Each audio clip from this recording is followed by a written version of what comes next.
Bienvenidos nuevamente a este es su programa Opinión en Jaque. Soy el pastor Wilfredo Beltrán y es un honor estar con ustedes para continuar con el curso de cómo hacer teología, ¿no? Donde brindamos herramientas sencillas para que el cristiano de a pie pueda examinar todos los diversos matices teológicos que se exponen en las redes sociales y para cotejar cuáles proceden de la Escritura y cuáles no.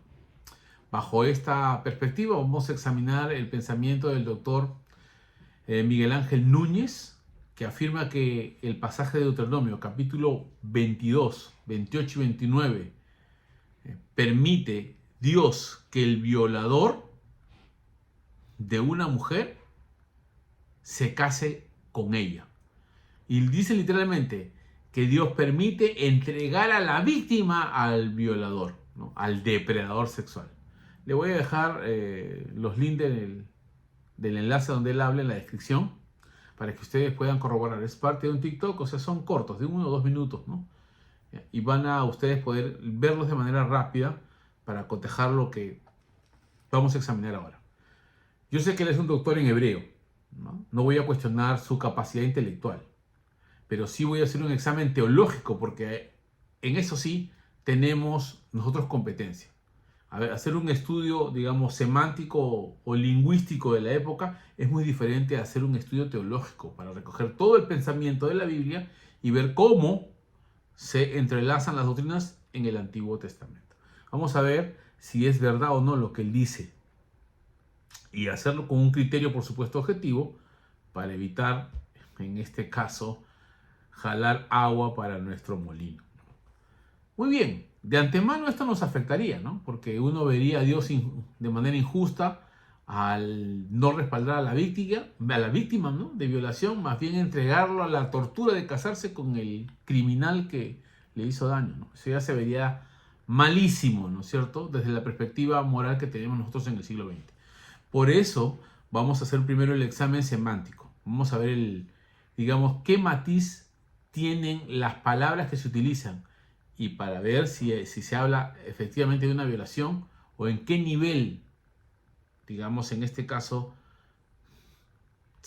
digamos, de actividad sexual se está catalogando esta situación. Muy bien, vamos a ver, por supuesto, el significado semántico de acuerdo al uso que le da el autor. Y voy a hacer un examen, digamos, de algún pasaje paralelo que nos facilite comprender el pensamiento de la época, de acuerdo al mismo tema, que él no hace, ¿no? De repente por el espacio, por el tiempo, porque es cortito, sin embargo lo que dice es punzante. Por consiguiente requiere que nosotros hagamos un examen minucioso.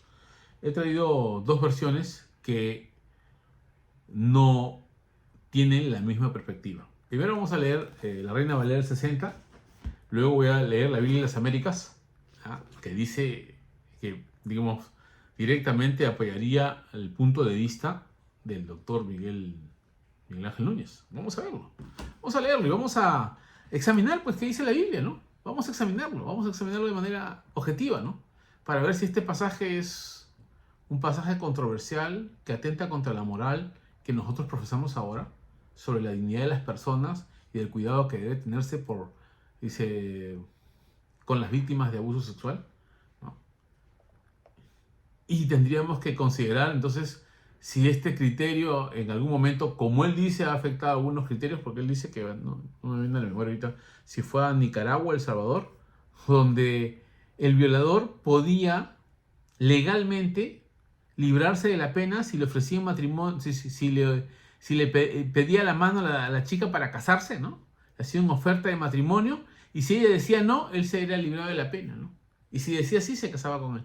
Bueno, vamos a ver entonces si esto procede de la escritura, porque él dijo, qué barbaridad, ¿cómo pueden tomar sacar ese pensamiento? Y le citaron la Biblia. Por eso él piensa que es un horror este pasaje, ¿no? Un atentado a la conciencia de los creyentes y por consiguiente no acepta la autoridad del texto. ¿Ya? Y vamos a ver si nosotros somos, en este caso, consecuentes con la sola escritura, ¿no? Si vamos a aceptar o no el pensamiento de ese pasaje, de esa forma, que se dio en esa época, por supuesto en el Nuevo Testamento ya no se corrobora esa práctica, pero vamos a verlo. Hay que examinarlo entonces, no hay que tener temor, hay que examinar el pensamiento con toda libertad.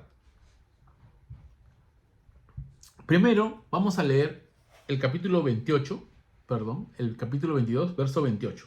Cuando algún hombre hallare a una joven virgen que no fuere desposada, muy bien, y la tomare y se acostare con ella, y fueren descubiertos, entonces el hombre que se acostó con ella dará al padre de la joven 50 piezas de plata. Hay una indemnización por el daño moral a la chica. Y ella será su mujer. Uy, lo obligan a casarse. Por cuanto la humilló, no la podrá despedir en todos sus días. Muy bien.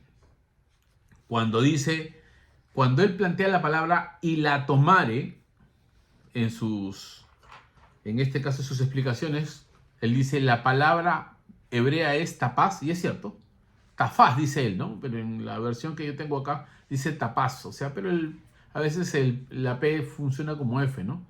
Dependiendo, digamos, el idioma que lo traduzca, ¿no? En este caso, y como lo tengo en inglés, la versión dice tapaz, ¿ya? Y dice él que significa manipular en primera instancia. Miren esta sección. Por eso le digo, tenemos que examinar en este caso las acepciones que se le dan a la misma palabra, ¿no? Y recuerden que una palabra tiene su significado en el contexto donde se da, porque la palabra va adquiriendo ciertas connotaciones semánticas en diferentes contextos. Por ejemplo, la palabra que hoy se utiliza como gay, ¿no? Unhappy gay, ¿no? Si uno usa esa palabra, la gente va a pensar que tienes una orientación sexual hacia tu mismo sexo, ¿no? Tienes una atracción sexual, un deseo sexual hacia las personas del mismo sexo. Pero esa palabra, un siglo atrás, se usaba en algunos signos cristianos para decir que uno estaba completamente feliz, que se regocijaba, ¿no? ¿Ya? Y en esa época, como no tenía ese uso semántico, no habría ningún problema de usarlo con libertad. Ahora no. A ver, diga usted, unhappy gay, ¿no? Tendría bueno, I am gay, perdón, ¿no? No unhappy gay. Bueno, también puede decirse, ¿no? Unhappy gay, ¿no? Pero aquí tendríamos un conflicto serio, ¿no? Socialmente, ¿no? Para algunos, ¿no? Porque atentaría, digamos, a nuestra imagen pública como cristianos, ¿no? Ese sería un conflicto. Bueno, acá dice manipular, la primera instancia. La segunda, atrapar. La tercera, capturar. La cuarta, sujetar. La quinta, asir, echar mano. Prender, aprender, tomar a la fuerza, tomar. Muy bien, algunas tienen que ver con capturar, ¿no? Uno lo podría ver capturar en qué contexto. Policíaco. Sujetar, ¿no? Atrapar a alguien. Tiene que ver que alguien que está huyendo y es capturado. ¿No? Ahí tenemos que ver entonces los diferentes usos en las diferentes situaciones en que se dan. En este caso tiene una connotación sexual, por supuesto, se nota, ¿no? Cuando un hombre hallare a una joven virgen que no fuere desposada y la tomare y se acostare con ella. Vean ustedes el proceso. Y la tomare y se acostare con ella y fueren descubiertos. Hasta aquí uno diría, bueno, la Reina Valera del 60, como él dice, que son mojigatos. Los traductores tratan de, digamos, traducir con eufemismo para que no se sienta el impacto, ¿ya? El impacto, digamos, del significado de forzar a la mujer, ¿no? Y dice, y se ven las consecuencias de haberla forzado. El hombre que se acostó con ella dará al padre de la joven 50 piezas de plata. Hay una indemnización económica y un matrimonio también se podría decir forzado, ¿no? O obligado, ¿no? Por la situación en que sea. Muy bien, hasta ahí entonces uno podría decir, tenemos que definir la palabra la tomare, según la connotación que hace el doctor. Él plantea echar mano, prender, y cita otros pasajes. Y aquí viene entonces el asunto. Vamos a confrontar porque aquí la versión de la Biblia de las Américas, que es una versión muy ceñida al Antiguo Testamento, miren lo que dice, ¿eh? Es sorprendente. Aquí sí me sorprendió un poquito. Y dice en el capítulo 22, 28 y siguiente, dice, si un hombre encuentra a una joven virgen que no está comprometida y se apodera de ella, o sea que hay una connotación de fuerza, ¿no? y se acuesta con ella y son descubiertos, entonces el hombre que se acostó con ella dará 50 siclos de plata al padre de la joven y ella será su mujer porque la ha violado. Literalmente la ha violado. No podrá despedirla en todos sus días. Y este asunto se pone serio, ¿no? Porque es la Biblia de las Américas. Aquí está la versión. No se lo estoy... Y la leo literalmente para que ustedes vean que hay dos pensamientos que se confrontan. Entonces vamos a ver qué traductor, porque ya viene un asunto ya muy académico, muy intelectual, qué traductor tendría la razón. Aquí voy a ampliar el panorama para que ustedes vean entonces el contexto, porque el contexto va a enriquecer el pensamiento. Ustedes saben que los judíos tenían un pensamiento consonantal. Y como bien dice el doctor Núñez, era para ser declamado más que para ser leído, porque era de transmisión oral, ¿no? Y por consiguiente se manejaban muchas imágenes, tenían un pensamiento concreto, no abstracto como los griegos, y manejaban muchas imágenes, ¿ya? Hablaban en imágenes, en este caso de figuras literarias, pero vamos a ver cómo se maneja, porque aquí tenemos que ver si un hombre puede seducir a una mujer y puede forzarla sin agredirla físicamente, sin golpearla, sin usar un cuchillo, sin amenazarla. Aquí vamos a ver los diferentes niveles de formas de forzar, pero no podemos pasar por alto la primera definición que él hace: manipular. ¿Ya? Manipular quiere decir que uno engaña a una persona. Y aquí me voy a pasar, antes de leer el contexto inmediato, me voy a pasar a Éxodo, ¿ya? Para que ustedes vean en el pasaje paralelo de Éxodo, el mismo autor, Moisés, de la época, el que escribió el Éxodo, el que escribió Deuteronomio, él va a plantear en Éxodo capítulo 22, en un pasaje completamente similar, lo siguiente. Éxodo 22, versos 16 y 17. Versículos 16 y 17 dice: si alguno engañare a una doncella que no fuere desposada. Uy, vean, el parecido es completamente intenso, ¿ya? El parecido es casi idéntico, similar, no digo, digamos, exactamente igual, porque no es cierto. Y durmiere con ella, deberá dotarla y tomarla por mujer. Es la misma idea, pero aquí dice si engañare. No es la misma palabra, en este caso que utiliza él, tapaz, ¿ya? No es la misma palabra. Utiliza la palabra para acostarse, es sacat, lo utiliza varias veces, pero aquí utiliza la palabra engaño. O sea, hay una seducción y podríamos tomarlo también como manipulación, porque es sobre el mismo tema. Y dice, y si su padre no quisiera dársela, él le pesará plata conforme al dote de las vírgenes. Bien, yo aquí viene el asunto teológico. Una cosa es el significado semántico y el estudio que hacen del vocabulario de la época, y otra cosa es el pensamiento teológico que surge de la variedad de palabras que hay en el Antiguo Testamento y especialmente el uso que hace Moisés, digamos, del lenguaje, en este caso, de connotación sexual para hablar de la relación, en este caso, ilícita entre un hombre y una mujer fuera del matrimonio. Era ilícita porque en la ley era penado, ¿no? Aún es más, la doncella que se casaba sin ser virgen y el siguiente marido la descubría, o el siguiente hombre que se casaba con ella la descubría, ella corría el riesgo de ser apedreada. Pena capital para ella. Eso era un asunto serio en esa época. Muy bien. Vamos ahora entonces a hacer el examen de palabras. Vean ustedes que es el mismo caso, pero aquí utiliza la palabra engaño. Yo no creo que Dios, que es el mismo de siempre, desde el punto de vista teológico, haya querido hacer notar que Él le daba permiso a un individuo de resarcir su mal, casándose con la doncella a la cual ha forzado pasando por alto toda su situación emocional. Porque mantener a una víctima, dice, a manos del violador, es completamente aterrador, ¿no? Es una situación de tormento. Y aún es más, lo fuerzan a no darle nunca de divorcio, ¿no? Nunca darle carta de divorcio. Es un asunto serio para mí, muy serio. Entonces, yo sé que la palabra tiene una connotación de forzar, ¿no? Tiene una connotación sexual de obligar, pero hay ciertos niveles.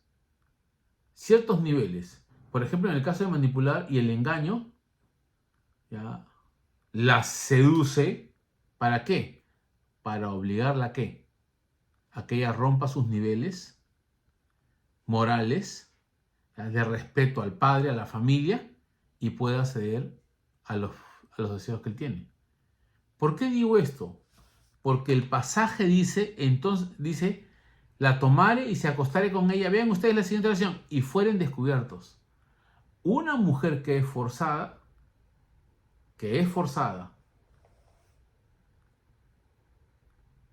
tenía el espacio para pedir auxilio. Porque si fueran descubiertos es en un lugar donde pueden ser encontrados, ¿no? O sea, quiere decir que están en una situación de hacerlo a escondidas. Aunque él dice que no es consensuado, que ella no lo permite, lo está deduciendo. Y nosotros tenemos que ver el uso del lenguaje aquí. ¿Por qué digo esto? Vamos al contexto entonces del verso, desde a partir del versículo 22.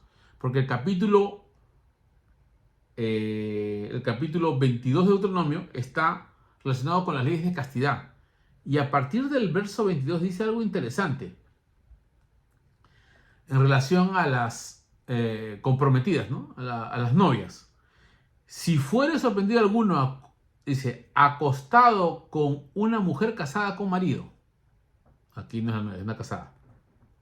Ambos morirán. Fuere sorprendido, o sea, fuere descubierto. Vean ustedes el contexto, ¿no? Aquí la mujer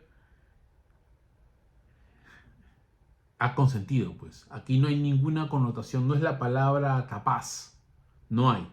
Pero dice sorprendido, acostado, ¿no? O sea, y la palabra acostado, o sea, está en todos los pasajes, hasta con la tomar y se acostare en el verso 29, relacionado con la práctica de tener actividad sexual, pues, tendidos en una cama o en un lugar echados, ¿no?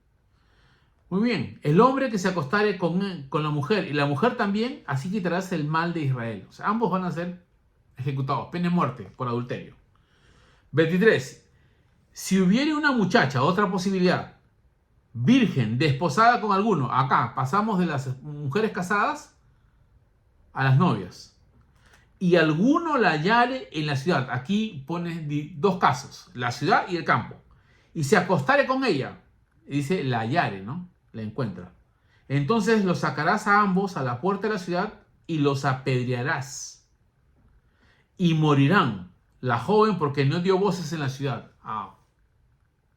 Si fue forzada, ella podía pedir auxilio, ¿no? Para ser rescatada, porque es un lugar, digamos, donde hay concurrencia y hay la facilidad de hallar, en este caso, la posibilidad de hallar socorro. Y dice acá, y utiliza el mismo término, y el hombre, dice acá, dice, y los apedrearéis y morirán, la joven porque no dio voces en la ciudad, y el hombre porque humilló a la mujer de su prójimo. Así quitarás el mal de en medio de ti. Aquí entonces la casuística es interesante. Ya comienza a describirse en detalle en qué situaciones, tanto del matrimonio como del noviazgo, ameritan pena de muerte. Esa era su norma moral.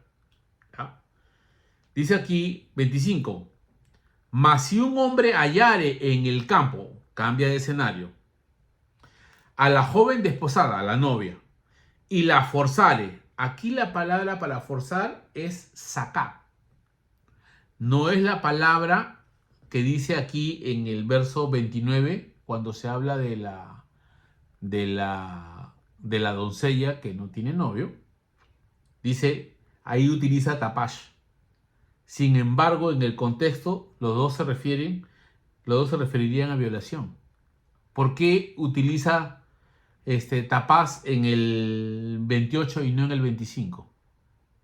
Y se dice, y la forzare, aquel hombre acostándose con ella, otra vez la palabra sakab, ¿no? Que significa acostarse, perdón, forzare en el verso, me estoy equivocando, es gesip, ¿ya? Gesip. Y la forzare en el 25, literalmente aquí presiona con forzare. Aquel hombre acostándose con ella, morirá solamente el hombre que se acostó con ella. Mas a la joven no le harás nada. No hay en ella culpa de muerte, pues como cuando alguno se levanta contra su prójimo y le quita la vida, así es en este caso. Vienen las situaciones. En la ciudad ella tiene que pedir socorro, porque no solamente le dice no verbalmente, sino tiene que luchar para ser rescatada. ¿Ya? Entonces aquí vean ustedes, ¿por qué no usa la misma palabra si explícitamente está hablando de un acto de violación? La mujer tiene la opción a pedir rescate y en el 28 no. Entonces está usando la palabra tapaz en el sentido de manipular, engañar, seducir. Y aquí tengo otra versión. Aquí tengo la versión King James en inglés. En inglés, cuando habla en el verso 25, usa la palabra seducción. En Deuteronomio 22, 25, dice, bueno, se lo voy a traducir, ¿no? Dice, pero si fuera de la ciudad el hombre encuentra a la chica, ¿no? En este caso soltera, que digamos que no tiene marido y utiliza la palabra rapes y la forzare. Esa es una palabra que se utiliza para el abuso sexual, rapes, ¿ya? Y lo utiliza tanto en el 25 como en el 28. Pero en el original las palabras son distintas. Son distintas. Lo dejo ahí. Lo voy a dejar ahí en la comparación con el inglés porque me interesa. No soy experto, digamos, en inglés. Tengo un inglés todavía intermedio. Pero por lo menos puedo examinar las palabras y el uso que hace la King James. Utiliza la misma palabra, ¿no? O sea que el traductor considera de que sí hay un acto de, digamos, de presión y para forzar a la chica. Por eso es interesante que los traductores sepan teología. Porque si los traductores no saben teología, en este caso no tienen el principio de la Biblia se interpreta a sí misma. Debe haber un principio de no contradicción del pensamiento bíblico. Nosotros hablamos de esto porque a mí me interesa mucho, ¿no? Y yo me voy a inclinar por el aspecto de la manipulación y seducción. Ya lo digo de antemano. ¿Por qué? Porque el texto de Éxodo, de donde procede, digamos, en un caso similar o en el caso idéntico prácticamente, que se explica la misma situación, utilizan la palabra engañar. En la versión digamos, del inglés, de la King James, utilizan seducir, del pasaje, en Éxodo, usan la palabra seducir. Y no podemos negar que también hay un acto de manipulación, ¿no? Para romper las barreras emocionales y psicológicas de la chica con el fin de que ceda a los placeres sexuales del hombre, por el riesgo, digamos, el riesgo o la pena que podrían sufrir, ¿no? Podrían sufrir. Y eso que todavía no hemos leído, si ustedes siguen leyendo desde el 13, de Deuteronomio 22, 13, del hombre que se casa con una chica, ¿ya? Y que la chica que no es virgen, ¿no? Y él denuncia que no es virgen y los padres no pueden comprobar que es virgen, ella va a ser expuesta a la muerte, ¿no? O sea, la fornicaria, que es descubierta también, va a pasar por la pena de muerte. Por eso es que la presión para seducir a una mujer tenía una connotación de fuerza, pero no fuerza física, puede ser fuerza psicológica y emocional. Algunos ya indudablemente que pueden catalogar eso también de abuso sexual, ¿no? Ahora, ¿no? Porque con esto el extremo, si la chica no dice sí expresamente o como algunos sucede en España, no voy a actividad sexual, digamos, pero al día siguiente se da cuenta de que no era lo que quería, te puede denunciar, ¿no? Después de haberte dicho sí. Algunos están diciendo, entonces ahora tiene que firmarte un papel antes de la actividad sexual para que no corras riesgo en ninguna situación. Bueno, ese es un asunto actual y no podemos podemos compararlo sí, pero no podemos introducir nuestra moral del siglo XXI al pensamiento de la época. Tenemos que primero entender cómo pensaban. Así que, si seguimos examinando, dice, mas si un hombre era una mujer, dice acá, y la forzare, lo dice. Y no es un pensamiento cucufato de la Reina Valera del 60, ¿no? No son santurrones que tratan de maquillar las cosas, no, acá lo expresan. La pregunta es por qué los autores de la Reina Valera no piensan lo mismo en el verso 28. Porque para mí ellos dicen, no es, en este caso, una violación explícita, ¿ya? Explícita como la entendemos nosotros. No usan la palabra violación en términos explícitos porque dice, y fueron descubiertos. Y eso de fueron descubiertos quiere decir que la mujer también está consintiendo, está en plural, descubierto, o sea, está consintiendo en la práctica. A menos, y supongamos que él tiene un cuchillo, ¿no? No lo dice, pues no es el caso. O tuviera un elemento que la fuercen mientras ella guarda silencio para no morir. Si lo descubren, ellos van a ver, pues, la situación. Y se nota, ¿no? Si hay un cuchillo o algo así, ¿no? ¿No? Hay un elemento, siempre va a haber un elemento de fuerza. Pero acá los descubren, en este caso, en el acto sexual. En el acto... Se nota cuando es una violación o ambos están, entre comillas, disfrutándolo, ¿no? Así que dice, para mí, este pasaje entonces nos da la posibilidad que sea también un tipo de seducción, una manipulación de parte del hombre. ¿Ya? Porque siguiendo la lógica de los pasajes anteriores, la mujer que es sorprendida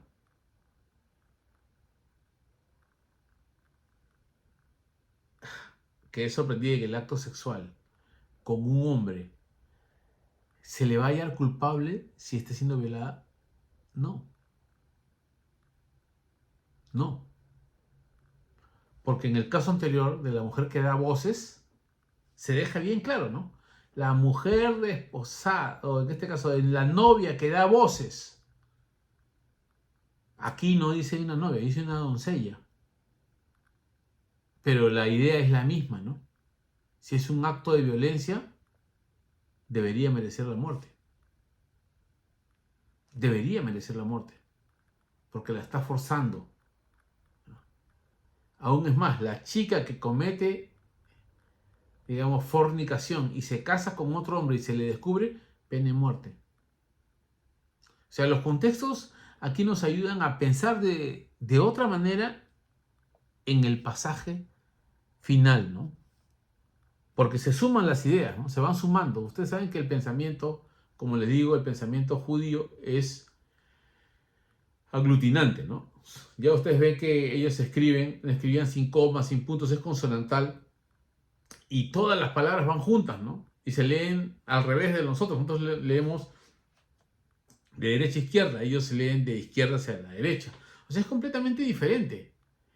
Y es un idioma aglutinante, que va agrupando, o sea, que se van sumando los pensamientos a medida que se exponen. Entonces, el que lee ya no puede leer solamente lo que dice el pasaje en ese instante, tiene que ver los casos que está planteando. Si las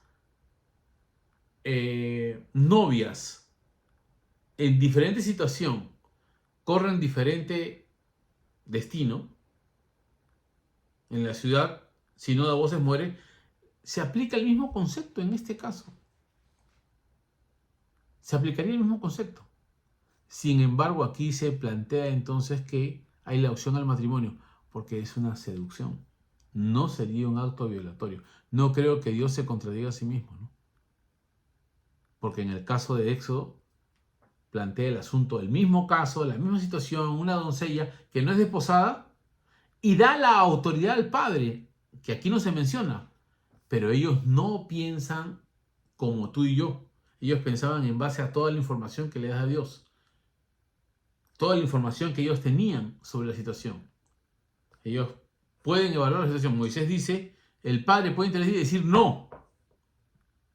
La ha seducido, correcto. No hay pena de muerte porque no hay matrimonio de por medio. No han engañado a nadie. Solo es entre ellos nada más. No hay pena de muerte. No ha habido un engaño. Muy bien. Un engaño a un tercero, ¿no? Pero el hombre que la sedujo, que en este caso la forzó para romper los parámetros morales que tenía, que la forzó en cierta manera porque él la sedujo para tener actividad sexual, nos da pie para decir de que no se trata de un acto de violación, sino es un acto de seducción. Y esa es la conclusión que quiero darles. Les agradezco. Cualquier comentario, estoy presto. Me parece interesante el examen exegético, ¿ya?, del pensamiento, el pensamiento en hebreo, el contexto histórico, la conciencia moral de los judíos y cómo diferencian el adulterio, aún dentro del noviazgo, de la fornicación de una pareja que tiene cierto